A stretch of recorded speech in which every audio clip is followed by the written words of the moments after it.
Hello மக்களே, இன்றைக்கி நம்ம நிலக்கடலை பருப்பு சட்னி எப்படி அரைக்கணும்னு பார்க்கலாம் வாங்க. வறுத்த நிலக்கடலை 10-15 வரமிளகா, பூண்டு, புளி, உப்பு, தேங்காய் இது நான் 5 எடுத்து வச்சுக்கோங்க. இதில் ஒரு சீக்ரெட்டாக நான் ஒரு இன்க்ரீடியன்ட் சேர்த்துறேன். அது என்னன்னு பாருங்கள். வீடியோ இடையில பாருங்கள். இதெல்லாம் வந்து ஒரு மிக்ஸி ஜாரில் எடுத்து போட்டுக்குங்க. நிலக்கடலை வந்து வறுத்த நிலக்கடலையே கடையில் விற்கிதுங்க. அதை வாங்கி போட்டுக்கிட்டிங்கன்னா உங்களுக்கு வந்து ஈஸி. இந்த மாதிரி வறுத்த நிலக்கடலை எடுத்து மிக்ஸி ஜாரில் போட்டு அதுக்கப்புறம் வந்து அந்த இன்க்ரீடியன்ட்ஸ் என்னன்னு தெரியும்னா வெள்ளை சக்கரை வந்து 1/2 ஸ்பூன் போட்டுக்குங்க. 1/2 ஸ்பூன் போட்டுட்டு அதுக்கப்புறம் மிக்சியில் நல்லா தண்ணி ஊற்றி நல்லா அரைச்சிக்குங்க.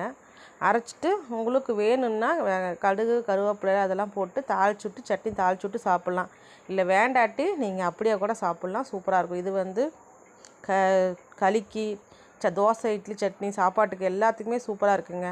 இதை நீங்கள் செஞ்சிட்டிங்கன்னா காலையில் டிஃபனுக்கு, மத்தியானம் லஞ்சுக்கு கூட நீங்கள் இதை கொடுத்து விட்றலாம். ஒரு டைமில் காய்கறி அறிய முடிய டைம் இல்லைன்னா இதை பண்ணிக்கலாம். பிடிச்சிருந்தா லைக் பண்ணுங்கள், ஷேர் பண்ணுங்கள், சப்ஸ்கிரைப் பண்ணுங்கள்.